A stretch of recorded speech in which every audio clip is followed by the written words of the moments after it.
Di saat yang bersamaan, pembunuh itu juga tidak duduk diam.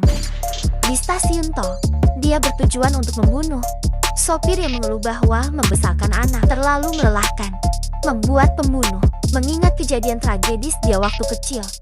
Kemudian mengambil pisau, menusuk belasan tusuk ke sopir itu. Di saat ini, kita sudah melihat muka si pembunuh.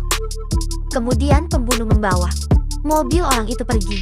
Tidak terpikirkan, di dalam mobil masih berbaring seorang sopir yang beristirahat. Siapa kamu karena begitu? Orang tak bersalah lainnya ikut terbunuh. Tetapi saat berkelahi, pisau yang sering digunakannya terlempar keluar, terjatuh di jalan. Yang Dongso, walaupun banyak bawahan, tetapi mau mencari satu orang di kota besar sangatlah sulit. Akhirnya Yang Dongso bekerja sama dengan Kang Kyung Ho. Dia mengeluarkan uang dan tenaga. Kang Kyung Ho menggunakan sumber daya polisi. Siapa yang menemukan pembunuh itu? Itulah yang berhak menangani. Dan Jongso langsung menyuruh Kwon Oh Seo mengambil pisau itu dan membunuh Heo Sang-do.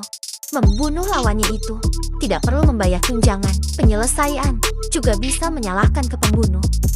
Hal ini pun juga berhasil untuk kemajuan kasus. Di pisau ini terdeteksi semua DNA yang terbunuh. Akhirnya bagian kepolisian berubah. Atasan melihat bahwa kepala polisi tidak kompeten. Segera menyuruh pasukan dari Seoul untuk menyelidiki kasus ini. Dan Yang Dongso pergi mengikuti upacara pemakaman Heo Sang-do. Tetapi dia tidak tahu bahwa pembunuh juga di sana. Saat tidak ada yang melihat, pembunuh mencari bawah Heo Sang-do melihat ke arah Yang Dongso. Kemudian mengeluarkan sebuah kertas yang tertulis, "Ada yang memakai pisauku membunuh Heo Sang-do." Bawahannya langsung tahu Yang Dongso yang membunuh bosnya. Ketika Yang Dongso dan Kang Kyung Ho menyelidiki di mobil, bawahan Heo Sang-do membawa kawanannya ingin membunuh Yang Dongso. Walaupun mereka hanya berdua, tetapi kekuatan mereka ada 200%. Tinjunya meninju semua bawahan Heo Sang-do sampai tumbang. Dengan cepatnya, mereka berdua menghabisi semua orang. Dan dalam kekacauan, tanpa sengaja Kang Kyung Ho membunuh bawahan Heo Sang-do. Dia yang sebagai polisi tidak tahu harus bagaimana. Kemudian Yang Dongso menyuruh Kang Kyung Ho pergi, biar dia yang mengurusnya. Kang Kyung Ho mendapatkan sidik jari dari mobil dan mencari bantuan teman dokternya. Hasilnya keluar, yaitu informasi pembunuh. Dari alamatnya, Kang Kyung Ho datang ke rumah sewaan pembunuh.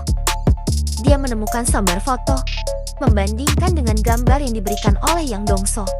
Orang yang sama persis. Dia langsung memberitahu Yang Dongso. Sekarang identitas si pembunuh akhirnya terkonfirmasi. Dari penyelidikan tahu bahwa pembunuh ini dilecehkan oleh ayah sejak kecil. Mungkin karena gangguan psikologisnya, membunuh tanpa alasan. Dengan melacak tempat pembunuh yang bertelepon dengan ibunya, memastikan tempat yang sering dia kunjungi. Sehingga bos, gangster, dan polisi, karena satu tujuan yang sama,